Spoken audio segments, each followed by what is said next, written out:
Good morning. Welcome to Morning Special. 여러분 안녕하세요. 4월 30일 화요일 Morning Special. 저는 최수진입니다.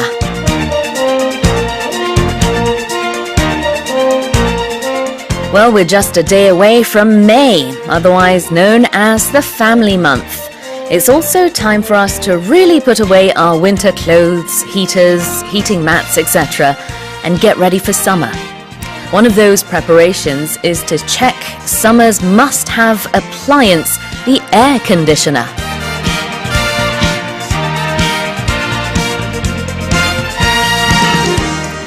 소방청은 5월을 에어컨 안전 점검의 달로 정하고 한국소비자원과 함께 에어컨 화재 예방을 위한 사전 점검 캠페인을 진행한다고 합니다. 겨울에는 온풍기나 전기장판들이 화재 원인이 된다면 여름에는 에어컨에 집중해야 한다고 당부했는데요. 특히 에어컨 설치 환경이 좋지 않거나 노후한 제품을 사용하는 경우 화재로 이어지기 쉬워 여름철 본격적으로 에어컨을 사용하기 전에 위험 요인을 없애는 것이 중요합니다.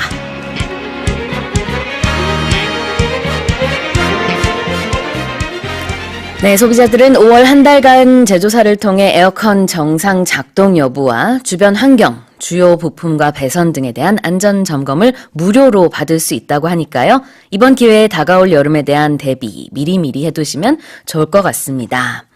With that in mind, let me give you a quiz question.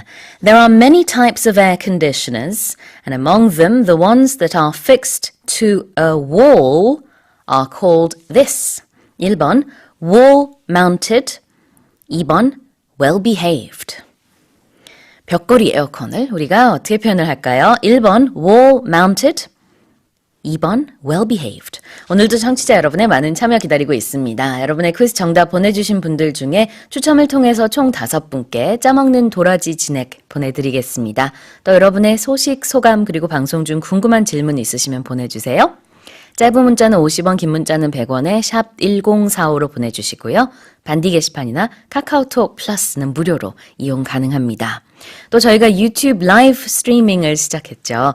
유튜브에서 EBS 라디오 공식 채널을 검색하셔서 들어오시면 되고요. 모닝 스페셜 1부 9시까지는 유튜브를 통해서 라이브로 보실 수 있습니다. Okay, then let's kick off today's show with today's global headlines. 세계 각국 언론사들의 어떤 헤드라인이 올라왔는지 살펴보는 시간입니다. Touch Global Headlines.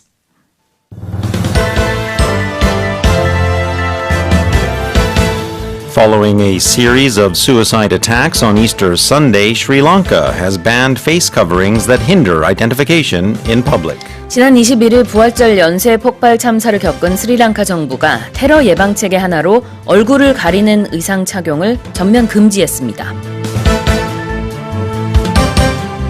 Thousands of people protested in Hong Kong over a proposed law change that would allow suspects to be sent to mainland China for trial. 홍콩 도심에서 범죄인 인도법 개정에 반대하는 대규모 집회가 열렸습니다. Former U.S. Vice President and presidential hopeful Joe Biden officially kicks off his campaign with a speech in Pittsburgh, Pennsylvania. 조 바이든 전 미국 부통령이 펜실베이니아주에서의 연설을 시작으로 민주당 대선 후보로서의 행보를 본격화했습니다. Switzerland has formally joined China's Belt and Road Initiative with both sides signing a memorandum of understanding. 중국과 스위스가 1대1로 협력을 위한 양해각서를 체결했습니다. The number of deaths caused by industrial accidents in Korea is 4.4 times higher than that of the European Union, according to reports. 한국의 산업재해 사망자 비율이 유럽연합의 4.4배에 달하는 것으로 나타났습니다. The National Climate Environment Conference, the new presidential agency aimed at resolving the fine dust issue, officially began operations. 대통령 직속 미세먼지 문제 해결을 위한 국가기후환경회의가 공식 출범하고 본격적인 활동에 들어갔습니다. With these stories and more is Walter. Good morning to you, 선생님. Yes, good morning to you as well. As always, it's a pleasure to be here and happy to be back. Well, it's a Tuesday, and in today's opening, we were talking about how it's the day before May. Yes, it is. April is almost in the books, and Right. the new chapter will open up in May. Can't believe we have to prepare for summer already. I feel like New Year's Day was just yesterday. Yeah, and the weather, as we've said several times, not quite cooperating. It's still a little bit chilly, but it's coming nevertheless. And, you know, I'd never thought about having to get my air conditioner checked, but it's a Yeah. great idea. Right, and you can get it done for free, so please make sure you Even better. check. Yeah, I mean, of course, that people aren't going to come to your house if you haven't applied for this, so Sure. I think it would be a good idea to check the company that your air conditioner is from, and, you know, if possible, why not? Get it checked. Yeah, absolutely. It's a great idea. All right. Well, with that said, let's go over the headlines. Headline number 1, following a series of suicide attacks on Easter Sunday, Sri Lanka has banned face coverings that hinder identification in public. 지난 21일 부활절 연쇄 폭발 참사를 겪은 스리랑카 정부가 테러 예방 체계 하나로 얼굴을 가리는 의상 착용을 전면 금지했습니다. So this comes by way of an emergency law that was imposed from the presidential office. In making the announcement of this new ban and emergency law, the president's office said that the ban is to ensure national security. No one should obscure their faces to make identification difficult. Any face garment that hinders identification will be banned, although it did not make specific mention of specific types of garments. 네, 구체적으로 어떤 것인지에 대한 언급은 없었지만 시리세나 스리랑카 대통령은 어제부터 테러 예방 대책의 일환으로 공공장소에서 어떤 형태로든 얼굴을 가리는 것은 금지한다라고 발표했습니다. So, of course, many people are taking offense, or many people are saying that this move, they're criticizing it, especially coming from the Muslim community, although it is worth mentioning that the Muslim community is rather small in Sri Lanka. Reports say that of a population of about 21 million people there, about 10% are Muslim, but nevertheless, of course, they are criticizing the move. It specifically, as I said, stopped short of mentioning particular garments, but the two garments in question would be the burqa, which is a full body covering the face and full body, as well as the niqab, which covers just the face. The burqa, interestingly enough, has been banned by several other countries around the world, including France in 2011, Bulgaria in 2016, Austria in 2017, and the Netherlands and Denmark in 2018. 네, 그 바르카라고 하는 영어로 burqa, 전면을 커버하는 이 의상에 대한 언급이 없었지만 사실상 이것을 지칭하는 게 아니냐라고 하면서 이슬람 지도자들은 이번 조치를 비판하고 있다고 합니다. 이슬람 인구가 지금 말씀해 주신 대로 전체 스리랑카 인구의 한 10% 미만인데요. 종교적인 이유로 착용을 하고 있기 때문에 다른 이유로 인해서 이제 착용하지 말라는 것은 이 종교에 대한 모독이다 이렇게 받아들이고 있습니다. Alright, well of course that was in reference to the Easter attack over in Sri Lanka. 이런 가운데 이제 스리랑카 경찰은 이슬람 무장 반군이 수일 내로 또 추가 공격을 모의하고 있다라는 첩보가 있다고 경고를 했다고 합니다. I think it's also perhaps important to point out that the April 28 decree, while banning the burqa and the niqab, does not ban the hijab, which covers the hair and head, but not the face. Okay, let's go on to our second headline. Headline number 2, thousands of people protested in Hong Kong over a proposed law change that would allow suspects to be sent to mainland China for trial. 홍콩 도심에서 범죄인 인도법 개정에 반대하는 대규모 집회가 열렸습니다. So the headline refers to thousands of people. If we look at the exact size of the protest, there is some discrepancy in the numbers. Police are estimating the protests to be about 22,000 people, while the organizers say that the figure was closer to 130,000. Regardless of which number is most accurate, either of those numbers would make it the largest demonstration since the 2014 Umbrella Movement rally. 네, 그렇습니다. 현지 경찰은 지금 이 대규모 시위라고 하는 게 한 2만 명 정도라고 얘기를 하고 있지만 시위를 하고 있는 주최 측의 참가자들은 우리가 한 13만 명 정도가 된다라고 얘기를 하고 있어요. 근데 2만 2천 명이든 13만 명이든 2014년 홍콩 민주화 운동 이후 최대 규모의 시위입니다. 어떤 것에 대해서 시위를 하고 있냐면 범죄인 인도법이라는 용어가 여기 나왔죠. 홍콩 거주 범죄 용의자들을 중국 또는 대만 등에서 재판을 받을 수 있도록 허용하는 안입니다. Of course, this came about because of a case where someone in Hong Kong, he fled and was not able to be charged after he killed someone in Taiwan. Right. So the headline mentions mainland China. However, the proposed changes are a little bit more extensive than that. It has been announced that the overhaul of the system would make it possible to extradite suspects to Taiwan, Macau, and mainland China. And of course, this is in reference to a change that the government says is required before July so that they can extradite a murder suspect to Taiwan. 네, 지난해 한 홍콩인이요. 대만에서 여자친구를 살해하고 그 다음에 홍콩으로 도피했습니다. 근데 홍콩과 대만 간에 이 범죄인 인도 조약이 체결돼 있지 않아요. 그래서 용의자 송환을 하지 못했습니다. 이에 대해서 이제 홍콩 당국은 살인 용의자를 대만으로 인도할 수 있도록 이 법안을 이제 허용하자라는 내용인데요. 시위자들은 또 이런 얘기를 하고 있습니다. 이 법을 개정하게 되면은 중국 본토의 영향력이 훨씬 이제 강해질 것이다라고 하면서 그것은 반대한다라는 입장입니다. Alright, let's leave that story there and go on to our next headline. Well, headline 3 will take us from Hong Kong and China over to the United States. Former U.S. Vice President and presidential hopeful Joe Biden officially kicks off his campaign with a speech in Pittsburgh, Pennsylvania. 조 바이든 전 미국 부통령이 펜실베이니아주에서의 연설을 시작으로 민주당 대선 후보로서의 행보를 본격화했습니다. So a lot of people are saying that this is a somewhat natural decision for Mr. Biden as he was born in Pennsylvania, does have numerous ties to the state and is using his influence there to his advantage in the upcoming primaries. 네. 펜실베이니아주가 조 바이든 전 부통령에게는 이제 친정이나 다름이 없죠. 거기가 출생지이기 때문에 그렇습니다. 물론 정치적인 활동을 한 곳은 다른 곳이지만 그런 이제 개인적인 그런 연고지다라고 볼 수 있겠고요. 펜실베이니아라는 이제 이 지역 자체를 봤을 때는 대선 경선의 보통 후반부에 포함된 지역이라고 해요. 그래서 대부분의 대선 후보들은 펜실베이니아주를 맨 마지막에 이제 공략을 하는데 조 바이든 전 부통령은 좀 다른 행보를 보이고 있는 거죠. Well, it's interesting because Pennsylvania has traditionally been a Democrat state anyway. President Trump became the first Republican presidential nominee to win the state of Pennsylvania since way back in 1988. And of course, if our listeners are familiar with the U.S. system, they use what's called the Electoral College.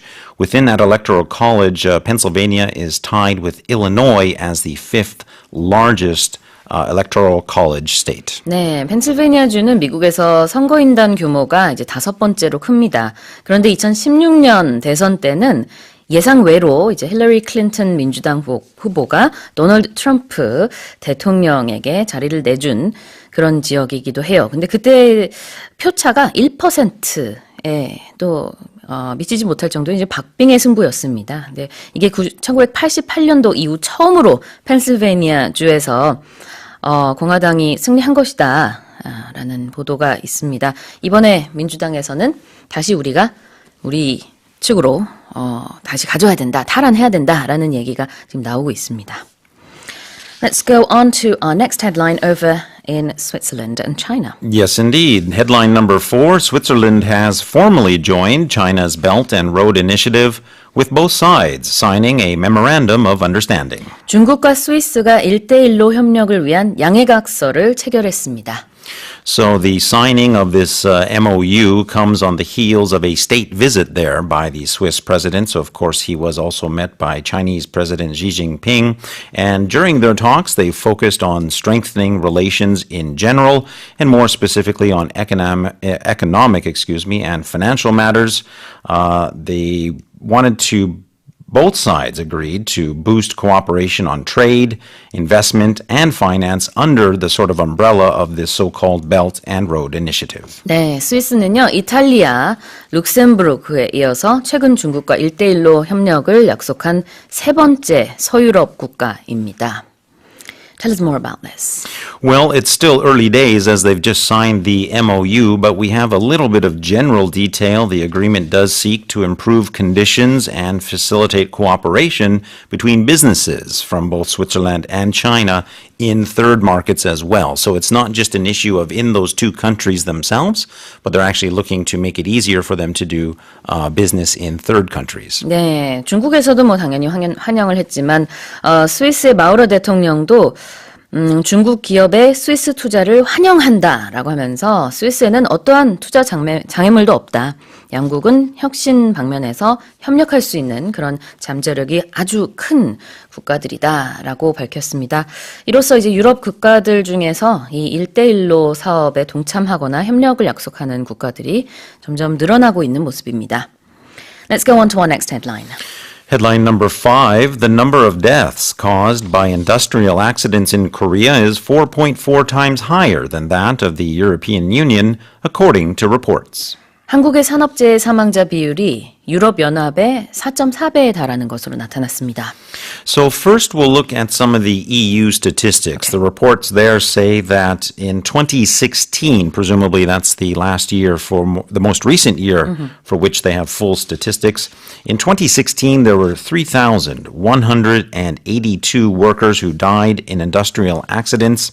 If we compare that to Korea, well, the actual numbers are actually quite different. We have to measure them in a different way. In 2016, the number of South Korean workers who died in industrial accidents was only 1,777. So the actual, you have to put everything into comparison. Exactly right. The actual numbers are different, but if we look at it in the number of deaths per 100,000 workers, so we can have a standard, if we look at that, then in the EU, just 2.2 out of every 100,000 workers died in industrial accidents. Here in Korea, that number was much higher at 9.6. 네, 이 통계는요.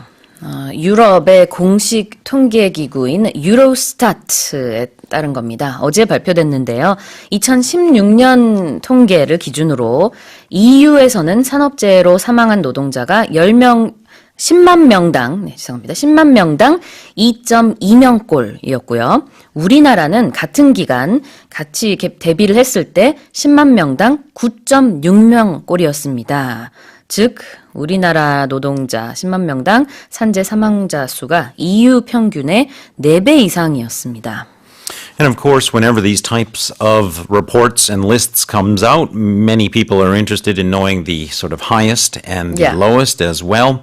In this case, being the lowest is the best. We're talking about the lowest number of deaths, and that honor fell to the Netherlands, which had the lowest number of industrial deaths per 100,000 workers. The highest on the opposite end of that spectrum was Luxembourg, which actually had a higher rate than even Korea. The rate there in Luxembourg was 10.8 deaths per 100,000 workers. 네, 아무래도 뭐 유럽 안에서도 굉장히 큰 차이가 있긴 있습니다. 룩셈부르크 같은 경우에는 10만 명당 산재 사망자 수가 10명 이상으로 나타났고요. 반면에 네덜란드 같은 경우에는 1명 미만 0.7명 이렇게 통계가 나왔습니다. 근데 다시 이제 EU와 우리나라만 비교를 할 경우에 2016년에는 지금 말씀해 주신 대로